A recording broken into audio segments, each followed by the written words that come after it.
When your job conflicts with your faith, part one, discernment. I do remember a season in my own professional journey, actually many seasons, when I was asked to present something in a way that didn't fully sit with my conscience. It wasn't illegal. It wasn't dramatic. It was subtle. That is correct. Just a slight adjustment, a slight framing, a slight shift in emphasis. And the justification was simple. This helps the organization. But I went home unsettled. Not because I feared being caught, but because something inside of me felt compromised. And I learned something in that season. Integrity will always cost you something in the short term, but it will protect you in the long term. That's correct. So that's how a workplace conflict usually begins. Not with persecution, but with pressure. Psychological pressure.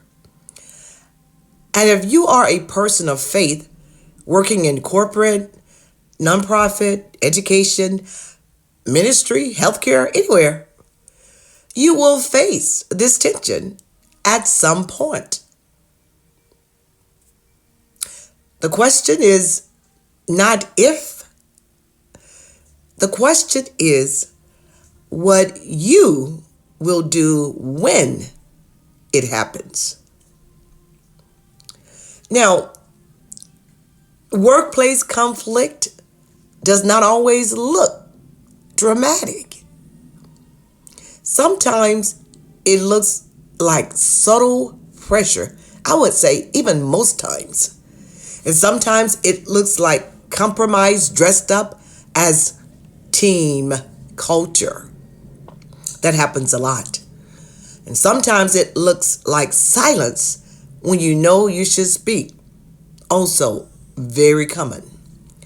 You may be asked to misrepresent data, stay silent about something unethical. Celebrate values that violate your conviction, or adjust your integrity to maintain influence. The issue is not just a job. The issue is alignment. So how do you discern what to do? Well, let me give you a 4-step framework. Step 1. Is this conviction or preference? Ask yourself.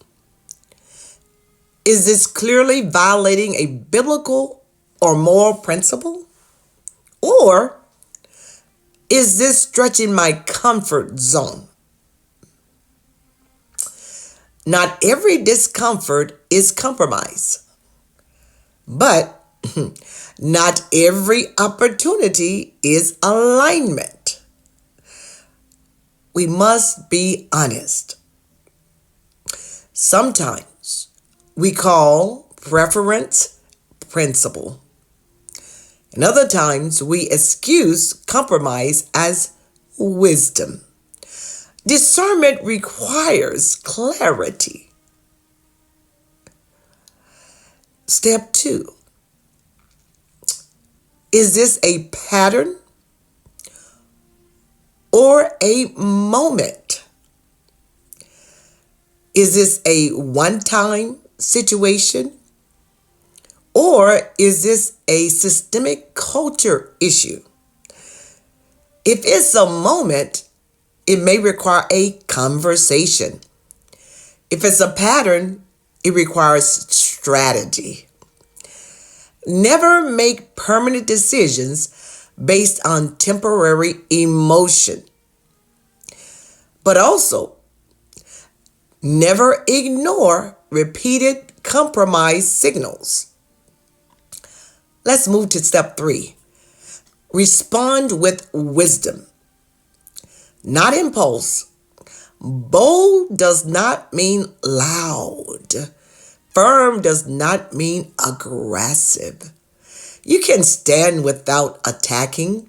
You might say something like this: I'm not comfortable presenting it that way. Is there another approach we can take? I use this often. Calm, professional, clear. Excellence gives weight to integrity.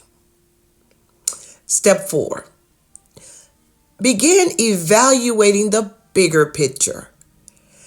After you clarify, observe patterns, and respond wisely, you begin asking a deeper question. Is this a place where I can remain aligned and influential? Or is it slowly eroding my peace? Now, here is where it becomes real. Knowing your intention is one thing. Deciding whether to stay and influence or prepare to leave is another. In part 2, I'm going to walk you through how to discern when to remain or transition.